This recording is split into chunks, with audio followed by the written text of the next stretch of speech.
Hey everybody, this is Seth Haynes here from musiciansguidetohustling.com. I am super excited today to have Garrett Hope here with us today. Garrett is a composer, and he is also the host of the Portfolio Composer podcast, which is formerly known as Composer on Fire podcast. Some of you might be familiar with it.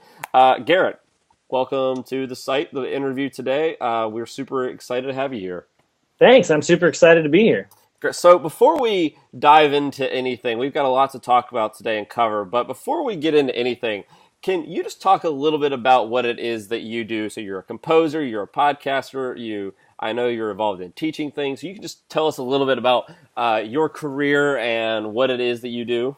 Yeah. Well, I think like most musicians, we build a portfolio of things, right? Yep, It's absolutely. a collection of different income-based activities. But That's a very eloquent way primarily, to say that. yeah, primarily I'm a composer. And right now I'm writing a music for high school ensembles, band and string ensemble. And I also do media composing. I scored a feature film that just premiered last week Oh, very and is cool. going to be at some, Congratulations. thanks. It's going to be at some regional film festivals. And so I'm looking forward to doing more of that kind of work.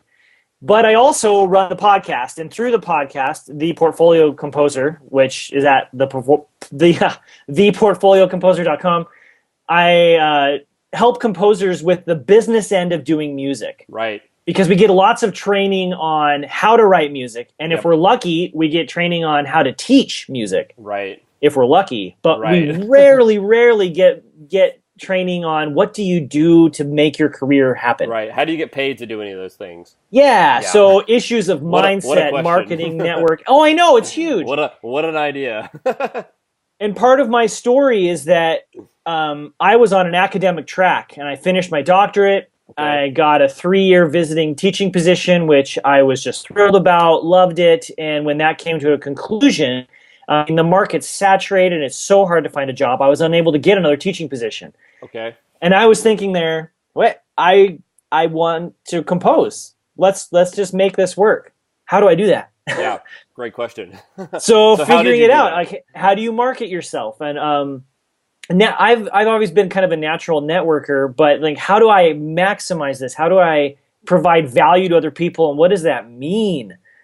And then what skills do I need? And at the same time, I started a piano tuning business. I got certified to be a piano technician. So now I'm running another business over there just to help pay the bills. So Wow. my portfolio of activities contains lots of things: composing, teaching, podcasting, coaching, because I do one-on-one and group coaching, and I just designed a course for composers. Right, which we'll definitely talk about. Yeah. Yeah, so before I could probably talk to you for like 3 hours just about what you just said just now. But but so you mentioned you've always been what you called a natural networker. What does that mean?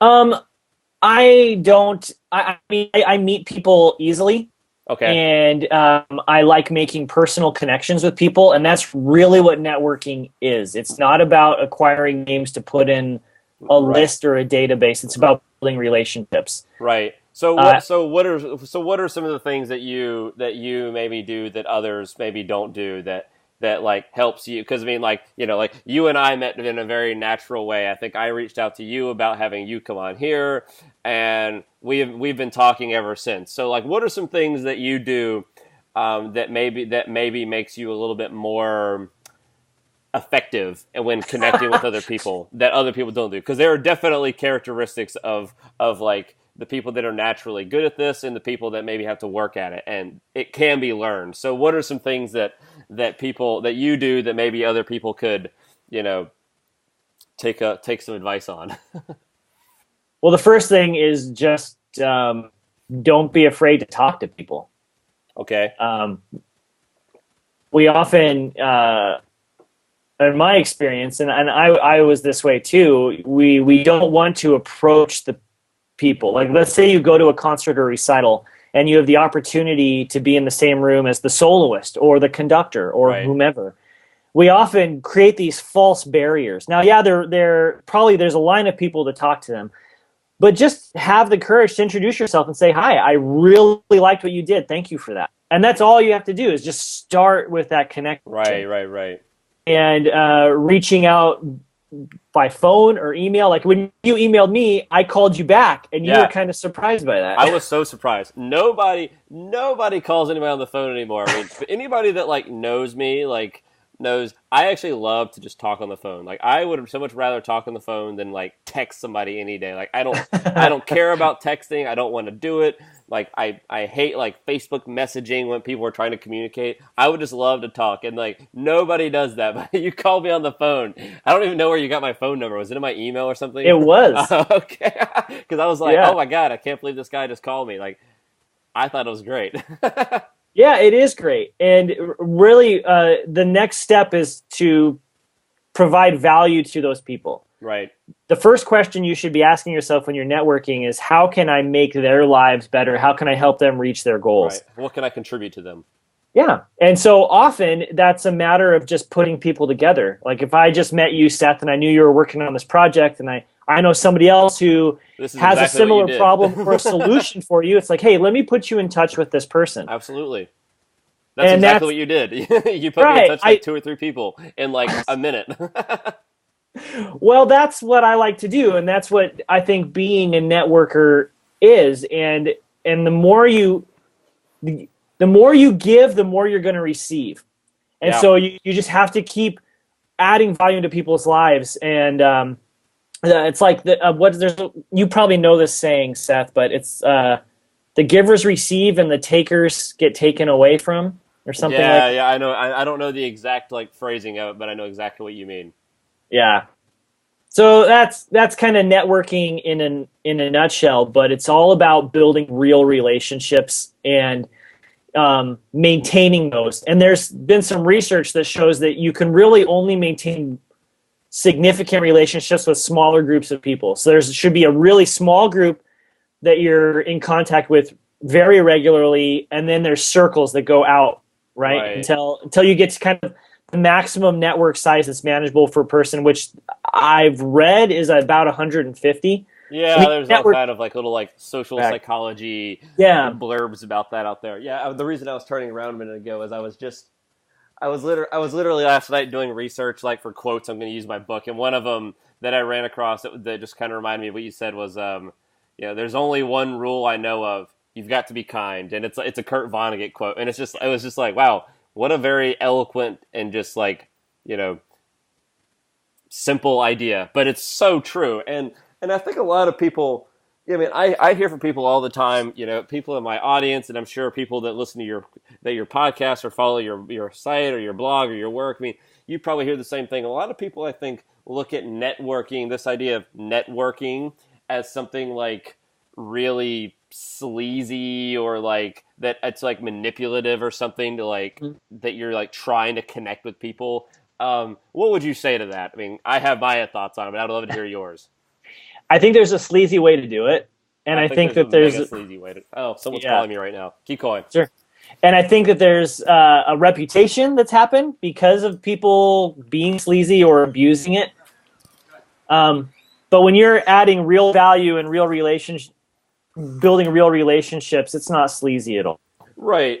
Yeah. I mean, I totally agree with that 100%. Sorry, they just started knocking at the door, but you want to roll. I didn't want to interrupt you, so sorry.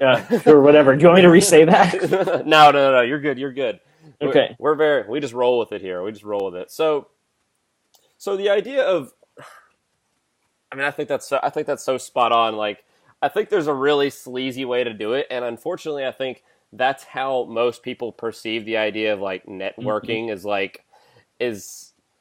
we've all known that person, or like shown up to a gig or a conference or an event where someone was literally walking around just like hawking business cards left and right, and it's just like, that's the totally wrong way to go about it. I mean, the more value you have to offer other people, I think, is, and like you kind of said, that the givers get and the takers get taken from, or however that quote goes, is just, I mean, it's so true. And the idea that it's not necessarily about knowing everybody, but just having like the people you really connect with. I mean, Austin Kleon would call this find your fellow knuckleballers. Find the people that are doing, and that's in his book, Show Your Work. I don't know if you're familiar with it or not. Oh yeah, it's right there on my shelf. Yeah, it's a phenomenal book. If you're watching this, you should read that book. It's like the best book on like promotion of yourself out there. Yeah.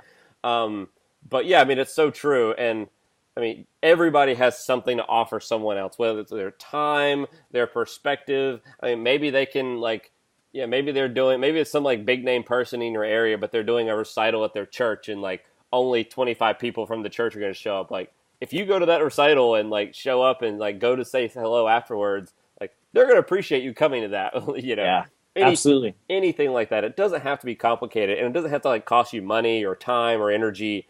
I mean, sometimes it is time, sometimes it is energy, but it doesn't have to be. Yeah, and I think one of the ways that the idea of marketing gets sleazy is when people are asking for stuff right away rather than giving. Right. And they don't make it easy. Like through my interviews and my own personal experience, a couple things that come out all the time for people who are doing this successfully and building their careers is that they make it easy for other people. So if you send someone an email, don't make a whole lot of asks and be deferential. At this point, you're of a lower kind of social status. It doesn't really matter, but you're trying to reconnect with this person. So don't ask them to accommodate your schedule. Right? Don't ask them to click on your link or wade through your website. You want to make it as easy as possible and just say, okay, here's what I can do for you, or let's connect. Let me buy you coffee, but let me do it on your schedule. Right. And something I would say to that I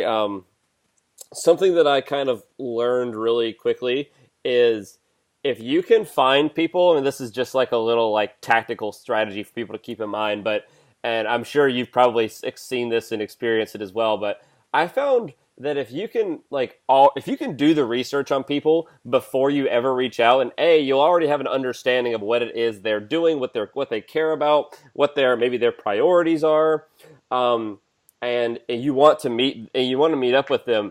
But if you find out when they're already going to be somewhere, like if they play in like, a friend of mine, he's a good buddy of mine, but he's so busy. He lives in New York. He plays on Broadway. He teaches in the city. And like, I knew that he was going. I was up there in New York one day, and I was like, "Hey, man, you want to meet up for a drink or grab a bite to eat?" And he was like, "I'm really, really busy." I was like, "Well, what if we?" And I literally just looked up the Broadway schedule, and it was like, "All right, I know he's got a show at 4:30 this day. It's like, what if we just met somewhere around Times Square around 3:30, 3 o'clock, 3:30 or something? If you're around, I know you've got a show that day." And he was like, "Oh, that's perfect. Actually, I'm already going to be in town." And I was like, "Look at that. How about that?" Yeah. And it's like, and I don't consider that like sleazy or anything in any way, shape, or form. It's like I just took the time to take the work away from him, because if he has to look in his schedule and his calendar and try to find a time and say, what works best for you, and it's like I don't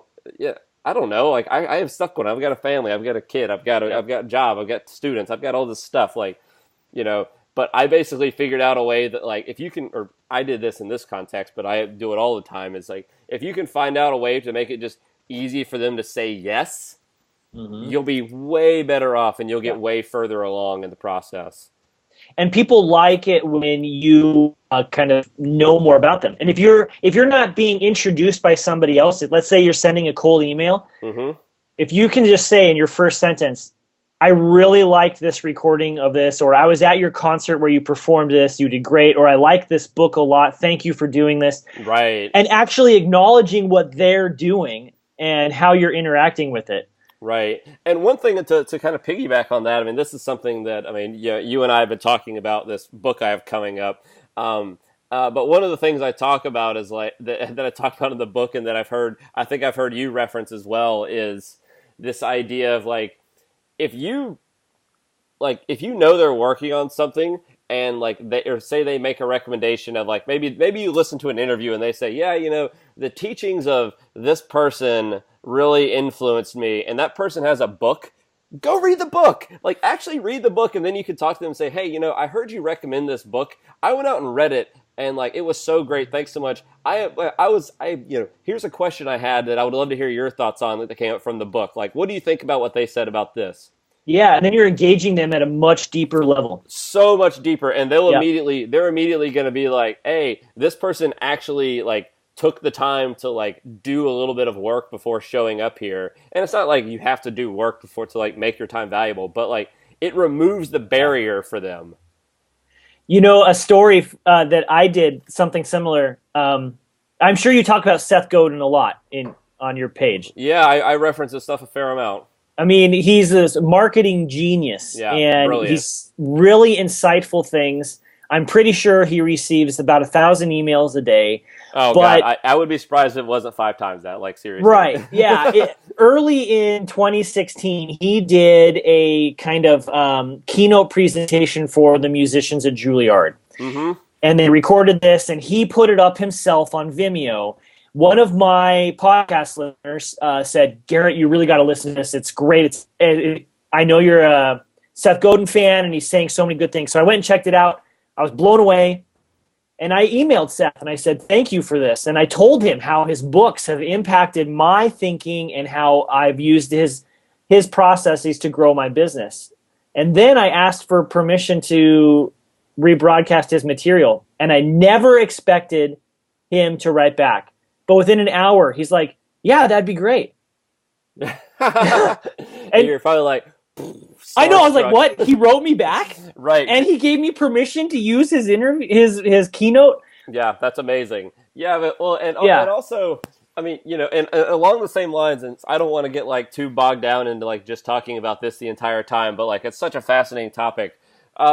You recently, we were talking when you called me, and I was like already like, wow, I can't believe this dude just called me. But you mentioned to me like, yeah, I'm gonna have this, and this name might not mean much to a lot of people listening, but you mentioned you were having this guy named Kevin Kelly come on your podcast, and I was like, are you kidding me? So for people that don't know, this guy basically founded Wired magazine, which is a huge publication, huge reach. This guy is like a mega superstar in the world of like tech startup entrepreneurship, like futurist kind of stuff. Like he's probably been talking about VR, like virtual reality stuff for 20 years. Like, I mean, it's like crazy in how like this guy's a huge name, especially in the world of like tech entrepreneur. And you had him on your podcast. Like, can you talk about how that happened? Because I was literally just like, I can't believe that this happened. And it's a great interview, by the way. I'll link to it in the show notes. Thanks. Yeah, it is a good interview. Well, he just released a new book this year called, well, is it reachable? No. The Inevitable. And he's talking about these trends that technology causes to happen and what our future will look like, in his opinion. Right. And it has huge impact for us as musicians and content creators and people who make music. And absolutely. So I had listened to his interview on Tim Ferriss's podcast and his interview, I think he was on the James Altucher show. Yeah. And I knew he was kind of doing the podcast tour to promote the book. Right. And so I went to his website, and he's another guy who I'm sure receives a mind-boggling amount of email every day. He probably has an assistant. I think he talked about this in the Tim Ferriss interview. Like he has an assistant that like scans like every single email he gets, and like there's a very like definitive like boom gatekeeper to get to him. I emailed the assistant. Hey. So rather than emailing Kevin Kelly directly, I emailed the assistant, and I told her who I am, what I'm doing, and why I would like to interview Kevin and why I think it'd be good. But I started this whole thing by saying Kevin has also impacted my life primarily through his post about the 1,000 True Fans theory that he elaborated on. Yeah. And she said, well, he's really busy. I'm not going to sure, but tell me about your show. So I gave her the stats and the information. And then a couple weeks later, I got an email from her that said, Kevin would love to be on your show. How about that? And like, what? Yeah. And like you were, and if you, I would have been like totally starstruck if that happened. He was intimidating to talk to, but I think challenged him quite a bit because he's usually talking to, Silicon Valley startups and tech gurus, not artistic creators. Right. And so he even told me, he's like, this has been a good conversation because I haven't thought about things like this and approaching it from a different way. Not that he was changing what he was saying, but just applying Yeah, but it was almost looking at it like this content through a different lens in a way. yeah. Yeah, totally. I mean, I think that's so great. I mean, I had a similar thing with do you know Chase Jarvis? Do you follow Chase Yeah, yeah, Jarvis at yeah. all? So I actually a couple of weeks ago, just one last story on this idea of like how you can like reach out and get on the radar of these like big name people or just anybody. Um, there was a an interview series. I don't. Did you see the 30 Days of Genius at all? There just interviews with Chase Jarvis and all these like mega like superstar authors and entrepreneurs and like creatives from all backgrounds. It's so good. I'll link it in the show notes and send it to you to check out. But he did one with Mark Cuban, and it was so fascinating. I mean, Mark Cuban is just such like a he's like a very polarizing character, and like because people either like hate him or they're just or they love him. Like, and he said this great quote in the interview, and it really like hit me like in the gut. I think I like stopped walking with the dog. I was like, oh my god, I have to like write this down and like rewind back to this and like make a note of this.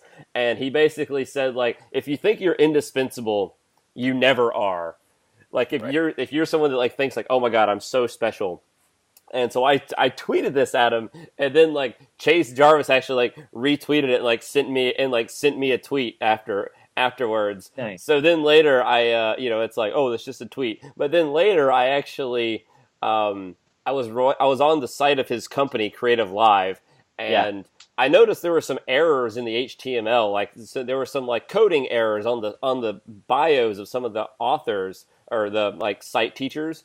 So I just took a screenshot and I tweeted at him, and then he like actually sent me a message back that was like, oh man, thank you so much for pointing this out. We really appreciate it. We're gonna file this. Thank you. And it was just like, how cool is that to like just like get on the blip of these radars of these people that are just like have millions of followers and people that just everybody's gunning for their attention all the time, and like, if you just go about it from this kind of this what we're talking about here, this way of like, how can you be valuable to the other people? Like, you had an audience to offer Kevin Kelly.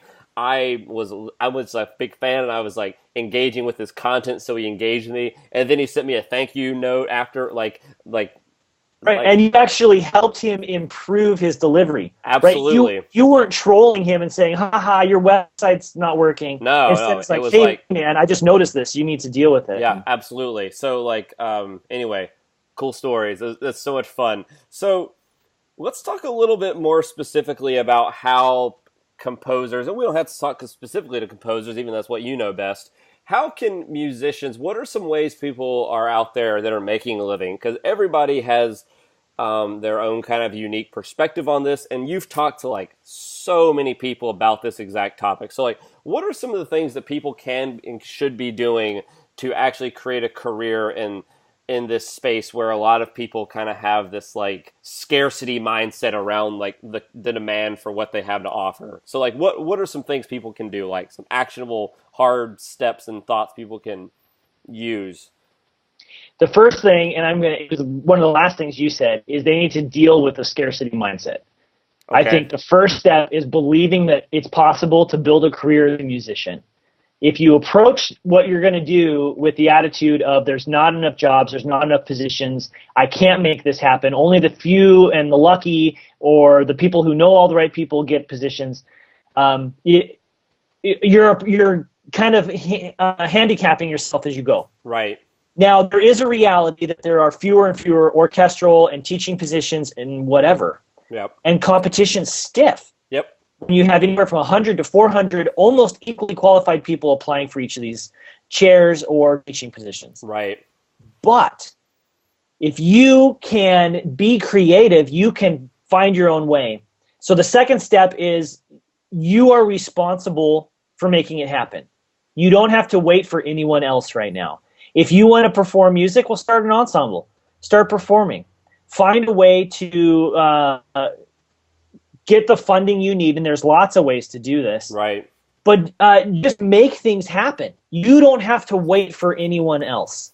And it kind of goes also back to whole portfolio lifestyle kind of issue. Yeah, absolutely. Is recognizing the fact that until you have really matured your business and what you're doing, you're probably going to be doing a variety of things.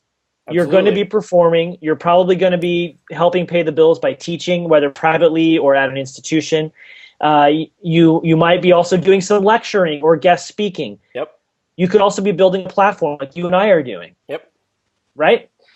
There's so many different ways. And one of the most exciting things to me when I'm doing these interviews in the podcast is how many ways there are to make it. Right. People are out there just finding a way, and they want to try something. They have a vision. They make specific goals, and then they go for it. Right? Yep. And you can learn that through, what you and I teach: marketing, networking. And I think I'm on step 4 basically here, is you need to think of what you're doing as a business. If you are on your taxes filing a Schedule C for self-employed income because you're a musician and you did some wedding gigs or whatever, yep, and you're basically what's called a 1099 employee, that's where someone contracts you out. You're not a W-2 employee with an employer. Right. You are running a business. The IRS and the federal government considers what you're doing as a business, and that's how you're going to tax you accordingly. Yeah. So your first step is, how can I maximize the benefits for being a business owner in terms of taxes and everything else? So you can do that. And what does it mean to be a business owner? So you have to be issues of cash flow, right? Asset management. And as a musician, you absolutely have assets, right? Yep. An asset is anything that puts money in your pocket. So the violin that you had to take out, another 30 grand to purchase when you were going into graduate school is both an asset and a liability until you pay off that loan. Right. But that's your primary tool maybe for making your money. Right. But then you also need to know how to market yourself, networking your business. There's a whole slew of business-related topics, and that's what I'm trying to do, Seth. So there was a summary of like 4 or maybe 5, right? Hopefully actionable steps. What you can do, and I know that those are so broad, but without like taking the next 4 days to dig in. Yeah. I mean, we could probably sit here and record for like 12 hours and not even scratch the surface. But so, what are some of the most like kind of interesting and just or even common? Or not so common, perhaps, things that you've heard people that do. I mean, like, so for yourself, you have a piano tuning business. I didn't know that, and like I was digging around all about you before we did this interview. When you initially came on my radar, and I was listening to your stuff, that never even popped in my mind. Maybe I passingly read it. I don't know. Maybe I did. Maybe I didn't. I don't know. But like, so you have a piano tuning business, all these other things. So what are some things that other people are doing? Sure. Let's take Alex Shapiro, who's a fantastic composer. Okay. One of the things that she's doing right now that's really interesting and really valuable to the people who are using it is she does what is called Skype rehearsals or Skype-based rehearsals. So when she forms a commission or a consortium and the people in that group start working on her music, she will actually Skype into that band. Now, she's based in the San Juan Islands, about as northwest Washington as you can get. Wow. But because we have the internet, she can get anywhere in the world. Right. She also offers this as a service on her website. So she provides value, and the people who will buy her scores and perform her music, usually they'll reach out, or she knows who they are because she self-publishes. And she can reach out to them and be like, hey, I'm really excited you're doing my music. I just want to let you know that this is one other thing I can do for you to get engagement with your band or whatever. So she actually Skypes into rehearsals, and they can provide real-time feedback as they're going through things? Yep, and I'm doing, based on her model, I'm doing something similar with my consortiums. That's really interesting. I would have never thought about that. Well, it's great, right? Because you increase the student buy-in. They can then ask you questions like, what does this mean? Or why did you choose this? The director and the conductor can perform it for you, and they can say, well, is there anything that you want us to address or change? And if it's a brand new piece, then you can develop the collaboration that's required. Sure. Where they can say, this passage here just isn't working, or there's these problems, can you address it? Right. That's So really interesting. that's one unique thing. I mean, most of them are variations of the standard sets of writing, selling, teaching. One person I had on, Shannon Curtis, amazing interview. She does house concerts. And she, in one summer, made about $35,000 in 2 months Wow. doing house concerts. So And what does that mean, a house concert? so a house concert is when you perform in someone's living room, basically. 35K. Yeah, Wow. in about 8 weeks of work. And she has this great book. It's called No Booker, No Bouncer, No Bartender, or some variation of that. You can What is find her name? Shannon what? I'm sorry. Shannon Curtis. Here, let me grab the book real fast.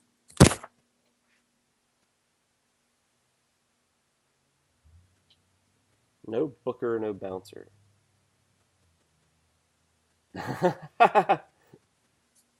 So many books.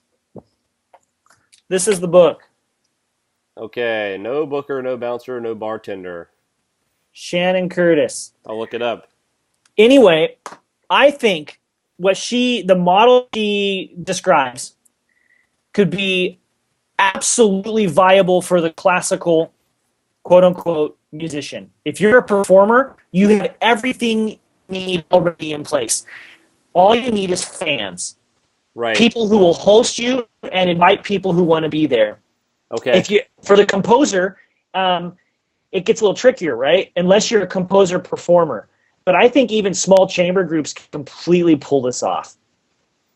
Right. So I think that's a really unique way to make a living as a musician. Yeah, that's great. I mean, and that's really interesting. I mean, both of those things are things that I've never heard of people doing that. And like, and it's not that I haven't heard of people doing it. It's that, well, some of them haven't, but like, I think there's also something to be said about like actually generating income doing some of these things. Because I think something that's, I think they're like kind of, I mean, I think about this in this way. Other people will probably disagree, and some people will probably be offended by this. But like, I'm going to say it anyway, though. I don't care. But like, I think there are different types of like kind of like entrepreneurial ventures out there, in the sense that like there are things where people are actively like creating projects and things that are generating revenue, and then there are the things people do just for fun, that are just like, I want to do this, like I want to put on, I don't know, a summer festival in like, in my hometown, back in, like I'm from the South Carolina. Like, say I wanted to do a summer festival where I needed to like raise some money and get some local support and sell tickets and everything, make some donations, but that wouldn't necessarily generate like a lot of money, but it generates, there's like side things that people can take from that. Like they're building a skill set by doing things like that. They're learning how to fundraise, they're learning how to market, they're learning how to sell tickets, how to contract musicians, how to find a venue in a place where there wouldn't traditionally be one. Like there's like an auditorium in my, if I was using my hometown as an example, but like, it's a big auditorium. You wouldn't be able to fill that. Maybe you could. Who knows? Maybe. But well, let me say this one thing here. Yeah, please. And this is something that Kevin Kelly really brings home. And we can see it because the value of what we do sometimes feels like it's not there in the marketplace, right? Scores don't sell for very much money if you're a composer. If you're a recording performer, it's hard to push enough CDs to make a living, right? And then with digital downloads and streaming, it's and just very difficult in general. Yeah, I think the average Spotify playlist or payout per play is 0.007 cents. Yeah, it's like hundredths of a cent. Yeah. Right. So you have to sell have about 1,500 plays to just go to Chipotle for lunch or something. Right. Right. So where is the value? The people want music, but the value is in the non-replicable activities. And anything that's digital is replicable. But one-on-one or human-to-human interaction is not replicable. Right. And that's what Shannon Curtis is doing in house concerts, giving a very intimate concert performance to people who want to be there and engage with the music. Right. That Alex Shapiro is doing. And I could go on and on and on. But for those people who are listening to this, what is it you do that is not replicable? How can you make the interaction with your music, your performance, anything special? Because the value is going to come from that human to human interaction or customization. But if you have something that's on the internet, I mean, the internet is a giant copy machine. Right, yeah, that's big. So Is that a Kevin Kelly thing he says? I feel yeah, like, yeah. and so we get so frustrated that people steal music, there's illegal posting, and you don't make any money from uploads. I have a friend and a podcast listener who I'm going to interview here shortly, who has an incredible amount of plays as a composer on SoundCloud. Doesn't make a single penny. So what's the value? It's for what he can do, not the plays, not the music that streams. Right. Yeah, that's a really interesting point for folks out there that are creating content in general, whether they're writing music or recording music, whatever it is. That's a really interesting way to look at it, and people. And if I recall correctly, if people want to learn and hear more about that, they can listen to the Kevin Kelly interview with you. Yep. I will link to that. Make sure they have it. We're getting in the home stretch here, Garrett. Before we start wrapping this up, there's one last thing I wanted to kind of touch on that I think is super valuable for people to take into consideration. I always think about this, but you said it really well on your when we talked on the phone that first time, and you said done is better than perfect. Can you talk about that a little bit? What you mean by that? Yeah. Where to start? Yeah, that's the real question. Let me just speak as a composer. Sure, please. There's, and this is broad generalization, right? Yeah, sure. You can write music like Mozart, where it appears as though it comes out in nearly perfect form, with not a lot of drafts and revisions. Or you can compose like Beethoven, who slaved over drafts for years and decades. We even know about a few scores. Which is so wild. It's so wild. I mean, both of those composers are, they're in the 1%. Yeah, of course. But if I were to be creating my music and slaving over it the way Beethoven would, and I don't call myself a Mozart by any means, I would not be in the position to continually make new things. I have to, and because of the way rehearsals work and performances, we rarely get multiple rehearsals before we have to do something. And you have to move fast. You can revise later, but get it done. Right? Just get the product out there. Seth Godin calls this shipping your art. Yep. Just make it. Don't hesitate. Don't fear. Like this course I developed, which Seth has graciously agreed to kind of give me some feedback on. Of course, man. Thanks. If I really took too much time, I mean, it took tons of time, like 40 to 60 hours of producing everything and thinking through everything and reading and outlining. Right. And that's just developing the course. That's not even like developing the skill set to be able to communicate it to a larger number of people. Exactly. I would never get it done. And we are so afraid of making mistakes or failing. Right. And as musicians, we're taught that failure is not an option when we're performing. And we apply that to all the areas of our lives. And we shouldn't. You gotta get it done. If you're interested in recording a CD or putting on a concert, just get it done. Just do it. Just do it. Get the first one over with. You will see. You will learn so much more from whatever you mess up the first time than you will from like toiling away in your bedroom, like sending emails and doing everything but getting it done. Yeah, if you're worried about it, if you're who is it who said fear is the way? Was that Jarvis? No.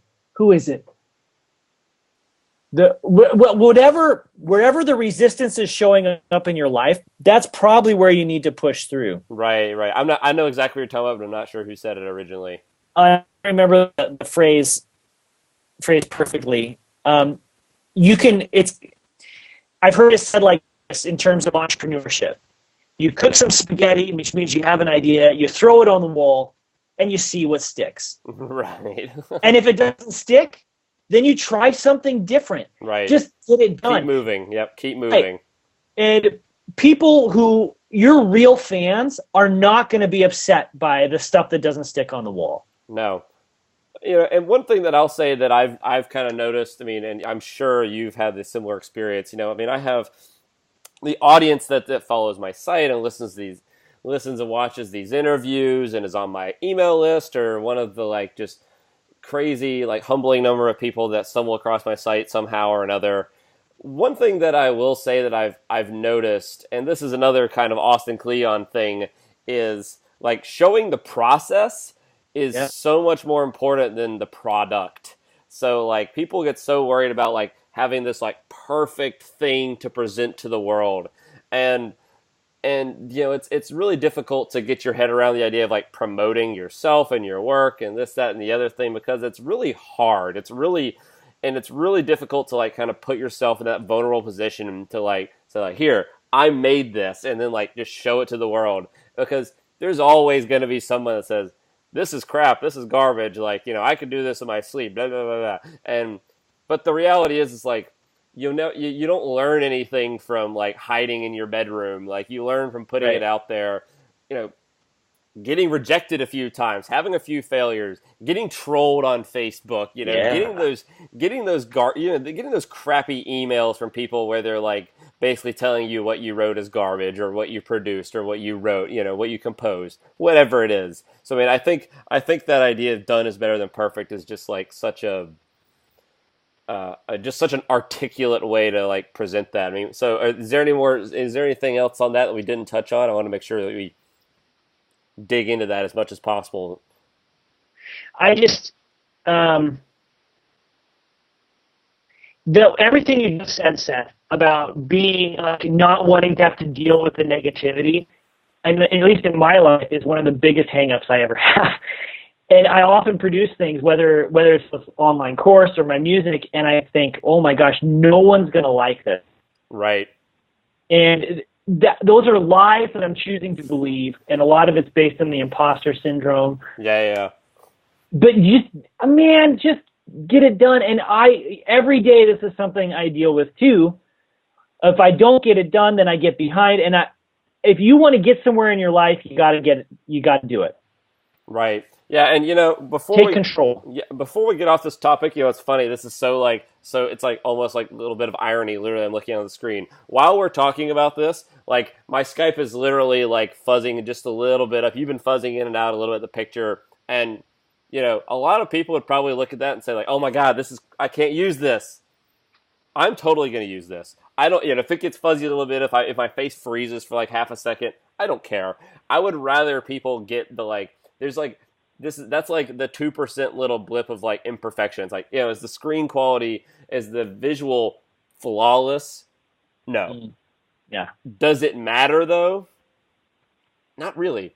It's like someone that's watching this is like, whoa, okay, do this. Is like, you can literally look at the screen right now and like see that this is not a perfect recording, but the essence of what I'm trying to get at here and what we're talking about doesn't matter. It doesn't change based on like the quality of the image and if it blurs over or something. So just get it done, get it out there. It's like funny that's happening while we're talking about this. Yeah, absolutely. Yeah. So Garrett, we're getting into the final bit of time here. What are some of your favorite resources that you go to? We've talked about a ton of them here. And then I also want to give you a chance to talk about the course a little bit. So let's start with some of your favorite resources. We've talked about I've written down like 12 of them already, but so what are some favorite resources of yours that you've gotten a lot of value from, and then we'll move on, then we'll check out your course. So what are some resources people can check out? Oh gosh. Where I would start, if you haven't read Tim Ferriss's 4-Hour Work Week, you got to read it. Great book. It completely created a paradigm shift for me about what was possible in terms of thinking about what I do as a business and how I can make it happen. The idea of sourcing a lot of work has been completely influential to me, and I use that all the time. Ferris calls it lifestyle arbitrage, where you're living the lifestyle you want. The Seth Godin's work, linchpin, absolutely critical. Permission marketing, absolutely critical. Kevin Kelly's post, the 1,000 True Fans, I think that elucidates a great concept. You don't need to build the world's biggest audience, and you don't need to think of yourself, you don't need to compete with the people at the top of the food chain. Right. All you need to do is cultivate your true fans. And Kevin Kelly says, these are the people who are going to buy everything you put out. They're going to go to every concert. They're going to download every video. And if you have 1,000 people who will spend $100 a year, that's $100,000. So you can make a living, right? Right. And that's fantastic as an artist. Yeah, absolutely. And you know, it's funny. It's funny how when you break down the. Sorry, is your mic like kind of unplugged? It's like buzzing a little bit, but no, I don't think so. But anyway. Good is better than perfect, right? So, that's really interesting. I'm very familiar with that article by Kevin Kelly, which I'll link to in the show notes. But it's so true, like just what you just said about like breaking down like the math of it. It's like 1,000 people is not that many people, right? And $100 is not much money. No. So you probably spend $100 on the things you're a fan of all the time. Oh God, I spend way more than $100 on stuff. Yeah, way more. So yeah, I mean that's a really great way. So anyway, sorry to interrupt there. So you've got 4-Hour Work Week, Linchpin, Seth Godin's work, Permission Marketing, 1,000 True Fans. Any other like mega rock star resources in your mind? Yeah, The War of Art by Steve Pressfield. Yeah, I have that on my shelf and I haven't read it yet. That is a great inspiration tool where basically he spends a whole book saying, get over the fear, get the work done. Done is better than perfect, right? You can make it perfect after it's done. I could go on and on, but that's a short list, I think, of great resources. Yeah, I mean that's if I'm familiar with all of these books and articles and things, but if anybody out there has not read any of these and read just one of those and like look at it through the lens of how they can apply it, and like it will completely, each of these resources will completely change their perspective, I think. So I think that's a great list. Yeah. So before we wrap up here, tell me about the course, who it's for, and what they can get out of it. Because absolutely. I would love to talk about this a little bit, but make sure that we can cover this, because it's, I mean, I've seen the material. I know it's great. So like, talk to me a little bit about what the course is, who it's for, and what they'll get, and what the people will get out of it that are interested in learning more. So the course is called Marketing for Composers. Okay. And I just, very kind of generic name, but I wanted to say exactly what it's about. Because when I was surveying audience, when I was talking to composers, one of the big questions that came up is, I don't know how to get people to listen to my music. Or I won an award and I thought that would, be a stepping stone into building my career, and it wasn't. So the issue is, how do you get your music in front of the people who want to listen to it? And a lot of that starts with finding your audience. And it's easy enough now using the internet to find the people who are into whatever you're doing, or to build that audience. Right. And that's who it's for. It's for composers primarily, though I think the information is applicable to all people, but I'm speaking directly to composers who want to get their music out there. How do you get your music heard? How do you find the people who want to listen to it and pay you for it? So that's what it's about. So it's a video-based course with lots of workbooks, and I'm going to build in a whole bunch of great bonuses. And the value that I'm going to add on top is there will be a lot of webinar back and forth where you can speak to me directly and ask questions, and I can help you think through the issues you're thinking about as you work through the course materials. But if you're interested, if you're writing music at all, and you want to build an audience and you want to get it out in the world, and you want to try to start building an income with your music, you got to know how to market it. Yep. Because marketing is all about getting it in front of people. Right. And mass marketing doesn't work anymore. It's too hard. You would spend too much money to get in front of too many people. And incredibly expensive. Yeah, with very few results. So once you know who your music's for, you know who your audience is, you can then put it in front of them. And there's a whole bunch of barriers that come up when that's said, right? Because we're like, whoa, I'm making art. I'm not in, but you are making art. But as soon as your art is made, it's also a product. Right. And there are people out there who want to buy it, whether that's the scores, the recordings, or tickets to performances. So you got to know how to market to get that out there.